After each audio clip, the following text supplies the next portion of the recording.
They find them standing up, a whole column of them, frozen. The sergeant is upright with a map case still in his glove. The machine gunner is at his weapon, head bent forward, snow in his eyebrows.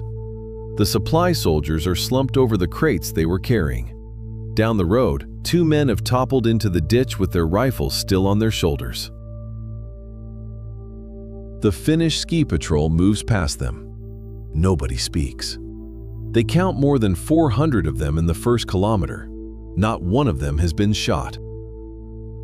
The road they're standing on is in eastern Finland. It runs through the forest near a village called Suomussalmi. The men freezing on it are soldiers of the Soviet 44th Motorized Rifle Division, and 3 weeks ago they were stationed in Ukraine. 3 weeks ago, they did not know that Finland existed. The man who sent them is sitting in the Kremlin 2,000 kilometers to the east, and he is in a very good mood. His name is Joseph Stalin, and on the evening of November 30th, 1939, he has just launched the Soviet Red Army across the border of a small Nordic country he believes will collapse in 2 weeks. He has reasons. The Soviet Union shares a border with Finland that runs only 32 kilometers from Leningrad, Russia's second city, 1 million people, the cradle of his revolution. He wants that border pushed back. He has spent the autumn of 1939 demanding that Finland hand over a strip of the Karelian Isthmus, several islands in the Gulf of Finland, and a 30-year lease on the Finnish naval port of Hanko. Finland has said yes to almost everything. It has said no to Hanko. Hanko is on the southern coast. Handing it over means handing the Soviet Navy the keys to your own front door. Stalin, on November 26th, manufactures a pretext. Soviet artillery shells fall on the Soviet village of Mainila. 4 men die, and Moscow announces that Finland has fired the first shots of a war. 55 years later, in 1994, the Russian President Boris Yeltsin will appear on television and acknowledge what every historian outside the Soviet Union had known for half a century, that the shells at Mainila were fired by Stalin's own NKVD onto a Soviet village to kill Soviet conscripts, as an excuse to start a war. On November 30th, the war starts. Helsinki is bombed at noon, the first European capital bombed in the Second World War. Soviet armor rolls north into the Karelian Isthmus. 4 field armies, 450,000 men, 2,500 tanks, 700 aircraft cross the frontier in driving snow. The next day, the day after the invasion, Stalin announces a new government for Finland. He has it ready. He has had it ready for weeks. It is staffed with old Finnish communist exiles who have been living in Moscow for 20 years and have not seen their country since 1918. Stalin calls it the Finnish Democratic Republic and installs it in a captured Finnish border town called Terijoki. That is how confident he is. He is announcing the new puppet government on day 2 of a war he expects to win in 14. Across the border, the man he is fighting is 72 years old. His name is Carl Gustaf Mannerheim. He is a Finno-Swedish baron. He is a former cavalry officer in the army of Tsar Nicholas II. He served under 3 Russian emperors, fought the Japanese in 1905, led an imperial intelligence ride across Central Asia, and commanded a corps on the Romanian front of the First World War. By 1939, he has been retired for years. The week before the invasion, he was urging his own government to give Stalin everything he was asking for, on the grounds that Finland could not survive a war against the Soviet Union. The morning the war starts, his government calls him out of retirement and gives him supreme command of the Finnish armed forces. He accepts. He has 300,000 men, about 30 operational tanks, most of them obsolete, 114 aircraft. The men are reservists, farmers and lumberjacks and university students mobilized 18 days ago. The Soviets outnumber him 3-1. They have 80 times as many tanks. They have 6 times as many aircraft. They have the largest army in the world. The Soviet operational plan, drafted by the Leningrad Military District, projects victory in 12 days. When that plan is presented to Stalin for his approval, he reportedly waves it off. He looks at his defense commissar, Kliment Voroshilov, and says, and these are documented words, "Fire a few shots over their heads, and they will fall in line." He really believes that. Here is the first thing the Soviet plan does not account for. 80% of Finland is forest, pine mostly, spruce, birch. The trees run unbroken from the Baltic shore to the Russian border, and through them runs almost no road. In the central part of the country, there is one trunk road per border sector, single lane, snow-packed, often crossing a frozen lake or a ravine on a wooden bridge. Off the road, it is waist-deep snow, then thigh-deep, then chest-deep where the wind has piled it up against a tree line. A modern army cannot move through that forest. It can only move along that road. The Soviet 9th Army's spearhead is the 163rd Rifle Division. Behind it, sent forward as reinforcement on Christmas Eve, is the 44th Motorized Rifle Division. Both divisions are pushing west across the narrow waste of Finland with the same objective: cut the country in half by reaching the Bothnian coast at the town of Oulu, 300 kilometers in. The 44th has just arrived from Kiev. It is a Ukrainian division. Its tanks are lined up, its artillery is towed, its motorcycle scouts have leather greatcoats. It even has, and this is documented, a regimental brass band sent forward to keep morale up on the march.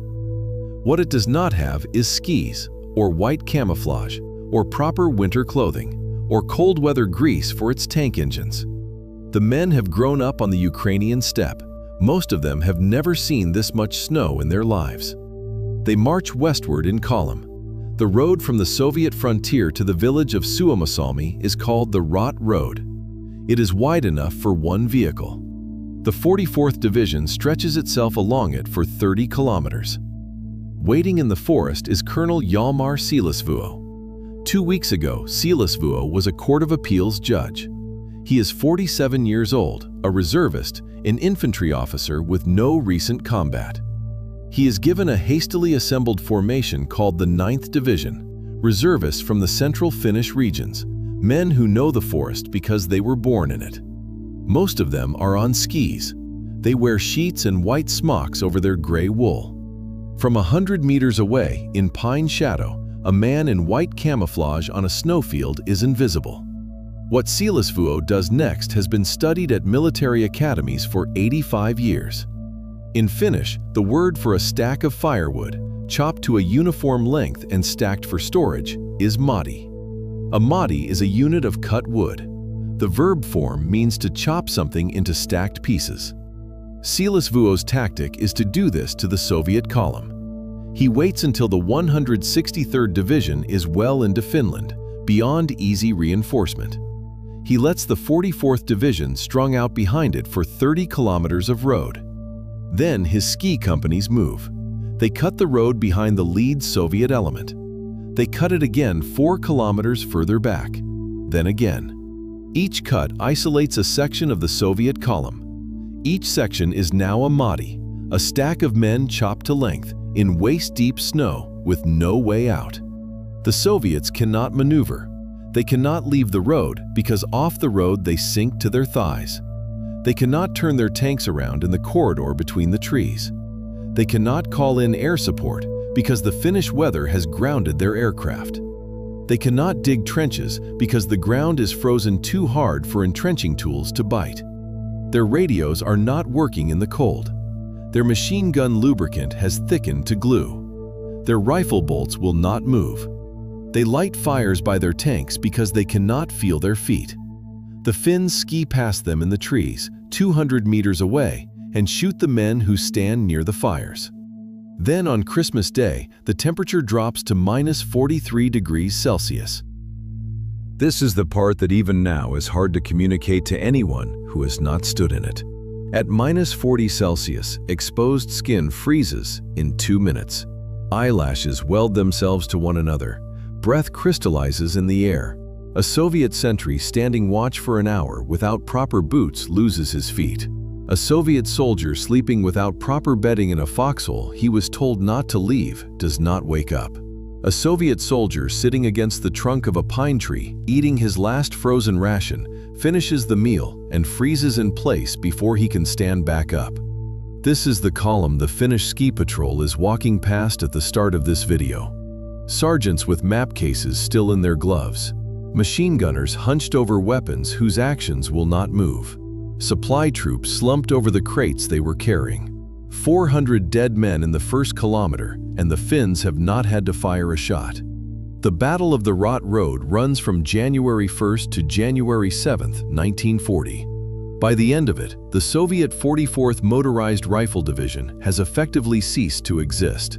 Combined with the destruction of the 163rd Division at Suomussalmi the week before, the engagement costs the Red Army somewhere between 23 and 27,000 men. Finnish casualties, killed and wounded combined, total fewer than 900. The Finns also walk away with 43 working tanks, 71 anti-tank guns, 29 artillery pieces, 260 trucks, 1,170 horses, and 6,000 rifles. A Finnish soldier who began the war with no firearm at all ends January carrying a Soviet one. While this is happening on the Central Front, the same pattern plays out at Tolvajärvi, where Colonel Paavo Talvela throws back 2 Soviet divisions in the war's first Finnish offensive. It plays out at Kollaa, on a 32-kilometer stretch of frontier, where 3,400 Finns hold a Soviet force 3 times their size for the entire war. The Finnish slogan that comes out of Kollaa, written on signs nailed to pine trees behind the front line, is 2 words long. Kollaa kestää. Kollaa holds. It does. For 105 days. Meanwhile, something happens that Stalin had not budgeted for. The world is watching. The international press is in Helsinki. Photographs of frozen Soviet columns are on the front pages of every newspaper in Western Europe and North America. Volunteers from 26 countries are arriving at Finnish recruiting offices, most famously from Sweden, which sends 8,000 men. Fundraising drives in the United States and Britain raise millions of dollars in a matter of weeks for Finnish relief. The Soviet propaganda response makes things worse. The Soviet Foreign Minister Vyacheslav Molotov goes on Soviet state radio and announces that Soviet aircraft are not, in fact, bombing Finnish cities. They are dropping food parcels for Finland's starving workers. The Finns, who are watching incendiary cluster bombs land on apartment buildings in Helsinki, name the bombs Molotovin leipakori, Molotov's bread baskets.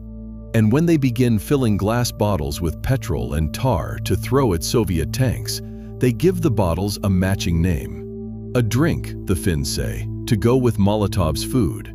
The phrase enters the world's vocabulary in January 1940. The Molotov cocktail is, technically, a piece of Finnish dark humor.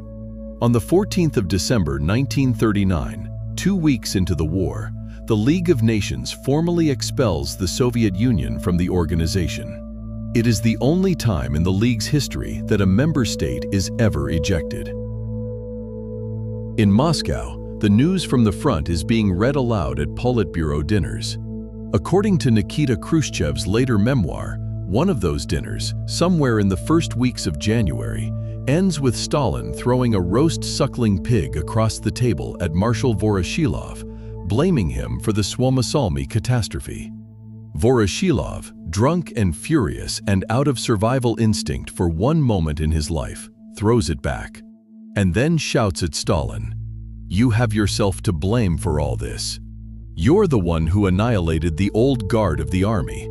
He is referring to the Great Purge, in which between 1937 and 1939, under Stalin's personal direction, 3 of the 5 marshals of the Soviet Union were shot, 13 of 15 army commanders were shot, 50 of 57 corps commanders were shot, and approximately 35,000 officers were shot or sent to camps. The Red Army that invaded Finland was being led by men whom Stalin had personally elevated to fill the boots of the men he had personally killed. Voroshilov is right. He is also, within weeks, removed from operational command. Stalin sends Marshal Semyon Timoshenko forward to take over. Timoshenko does the only thing left to do. He stops trying to win the war on every front at once. He concentrates everything. 600,000 men, 3,000 artillery pieces on a single sector. The Karelian Isthmus, the natural avenue from Leningrad toward Helsinki, where Mannerheim has built his defensive line. The Soviet bombardment opens on February 1, 1940. It runs for 24 days without interruption. 15 million artillery shells. The forest is sheared down to splinters. The concrete bunkers of the Mannerheim line, built in the 1930s, outdated by 1939, crack and disintegrate under direct hits from heavy howitzers firing at point-blank range over open sites. By the 11th of February, Soviet infantry has broken through at the village of Suma. By the end of the month, the Mannerheim line no longer exists. While that is happening on the Karelian Isthmus, on a much smaller front 300 kilometers to the north, the Kollaa front, a 33-year-old Finnish corporal is doing something different. His name is Simo Heiha. He is 1 meter 60 tall. He is a farmer from a village called Rautjärvi in southeastern Finland, near the Russian border. Until November, he raised cattle. He has been a competitive marksman in his civilian rifle club. The only military training he has had is 2 years of compulsory service as a young man, plus reservist drills. He carries a stock-issue Finnish Mosin Nagant Model 28-30, a long bolt-action rifle, the same one most of his fellow soldiers are using. There is one detail that is unusual. He has refused to take a telescopic scope. His commanders have offered him one. He has turned it down. His reason, and he gives it in interviews after the war, is that the lens of a scope catches the low winter sun, and the flash off it gives a sniper's position away. He prefers the iron sights of the original rifle because the iron sights give off no light. There is a second detail. Before each shot, in the cold, he stuffs his mouth with snow. He does this because at -30 Celsius, a man's breath in the air is a white plume that is visible from hundreds of meters away. The snow chills the inside of his mouth and reduces the temperature gradient between his exhalation and the surrounding air. There is no plume. There is no flash. There is only a single shot from the trees that nobody can locate. And then a silence that lasts 5 minutes, and then another single shot. He works in waist-deep snow, often less than 400 meters from Soviet trenches. He builds his hide by packing and freezing snow into a low wall. He works in the morning hours when the Soviet sentries are coldest and slowest and least observant. The Finnish winter at Kollaa, at 62 degrees north latitude, gives him about 5 hours of usable shooting light per day in December and January. In 100 days, he will kill more men than any individual sniper in any war in modern military history. The first official tally is given on the 17th of February 1940 by Major General Antero Svensson, who awards Heiha an honorary rifle in front of his battalion. The citation credits him with 219 confirmed rifle kills, plus an approximately equal number of kills with a Suomi submachine gun. By March 7th, the battalion chaplain, Antti Rantama, records the rifle figure as 259. The ground he is doing it on is held by 3,400 Finns, against a Soviet force 3 to 4 times their number for the entire war. The Soviets give him a name. They use it in their own field reports. Belaya Smirt, the White Death. They send counter-snipers forward to find him. They send specialized reconnaissance teams. They direct artillery onto suspected hide lines. None of it works. Until the very last week of the war. On March 6, 1940, with the Mannerheim line broken on the Karelian Isthmus and the peace negotiations already opened in Moscow, a Soviet counter-sniper finally finds Simo Heiha. The round he fires is an explosive incendiary bullet. It strikes Heiha in the lower left jaw. It exits through his upper lip, taking half his cheek with it. The men of his platoon find him in the snow that evening. They report him as dead and turn to other casualties. It is only a younger soldier, checking his pulse, who realizes that the small farmer with half his face missing is still breathing. He goes into a coma in the field ambulance. He is in that coma for 7 days. The day Simo Häyhä regains consciousness is the day the war ends. The Treaty of Moscow is signed at midnight on March 12, 1940. The ceasefire takes effect at 11 o'clock the next morning, March 13th, the day Häyhä opens his eyes in a Finnish military hospital with his jaw wired shut and bandages over the lower half of his face. Outside, the bells of the parish church are ringing. He does not yet know, lying there, that they are ringing for the peace. The numbers on the table when the diplomats sign in Moscow are not yet final. They will not be final for years. They are bad enough. The Soviet Union has lost, depending on which set of Russian Defense Ministry records you accept, somewhere between 126,000 and 168,000 men killed or missing, wounded, sick, frostbitten, another 265,000. About 390,000 casualties in total, out of an army that at its peak had 760,000 men in the theater. Finland has lost about 26,000 men killed and 43,000 wounded. Finland has also lost 11% of her territory. She has ceded all of Finnish Karelia, including her second city, Viipuri. 80,000 people, almost all of them evacuated west in the days around the treaty's signing. She has ceded the Salla region in the north. She has leased the port of Hanko to the Soviet Union for 30 years. 420,000 Karelians, about 1 in 8 Finns, pack what they can carry and move west into Rump, Finland. It is the largest forced internal migration anywhere in Western Europe up to that date. But Finland has also kept something. She has kept her sovereignty. She has kept her government. She has kept her army. Of every neighboring state with which the Soviet Union goes to war between 1939 and 1940, Poland, Estonia, Latvia, Lithuania, Romania, Finland is the only one that is not occupied, not annexed, not Sovietized. She is bruised and amputated. She is still herself. And there is one more thing the Winter War has produced, something nobody at the table in Moscow, on either side, fully understands yet. 1,800 kilometers to the southwest, in Berlin, German military attachés have been reading the dispatches from Helsinki and Moscow all winter long. They have watched what an entire Soviet motorized division did and did not do on a forest road in central Finland. They have watched the Red Army Officer Corps argue with itself in public.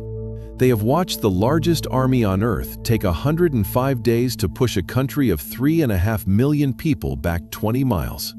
Their conclusion, submitted in writing to the German General Staff in the spring of 1940, is that the Red Army is hollow, badly led, and will collapse in 8 weeks under sustained pressure.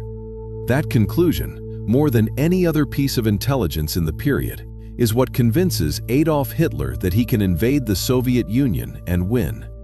15 months later, on June 22, 1941, 3 million German soldiers crossed the Soviet border on a frontage of nearly 3,000 kilometers. The 8-week war they have planned for becomes the longest, deadliest war in human history. 27 million Soviet citizens die before it ends in Berlin in May 1945. One of the reasons Hitler thought he would win that war was what he had watched a small Finnish army do to Stalin's tanks in the snow at Suomussalmi. Simo Häyhä leaves the hospital in 1941, his face permanently scarred. He goes back to farming. He never writes a memoir. He does not speak publicly about specific kills. When pressed by a journalist many years later about how he managed what he managed, he says only, "I did what I was told to do as well as I could." He dies on April 1, 2002, at the age of 96 in a veterans' nursing home in southern Finland. Stalin set out to take Finland in 2 weeks. 105 days later, his army had taken 11% of it and lost an empire's worth of men, learning a lesson the country he was trying to invade had known all along. The cold was on Finland's side.